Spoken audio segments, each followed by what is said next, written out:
Eu, como pastor, os abençoo, Pai. É uma aliança de compromisso. E é uma aliança também que já conversei com todos. Isso é algo sério. E Deus vai estar no meio desta bênção. Seu Jesus está presente nesta bênção. E que Ele comece aqui e se torne um sonho com realidade.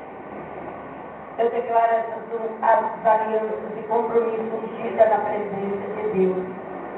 E sobre o dedo deles, uma responsabilidade. Como verdadeiro filho de Deus. Um namoro sadio. Um namoro, Senhor, segundo a tua palavra. Um namoro onde não haverá escândalo. Um namoro onde não haverá murmurações. Porque eles são filhos teus, ó Pai. Preserva a vida deles na tua presença. Com compromisso de fidelidade contigo, Senhor. E eu te abençoo em nome de Jesus. Amém e amém, Jesus.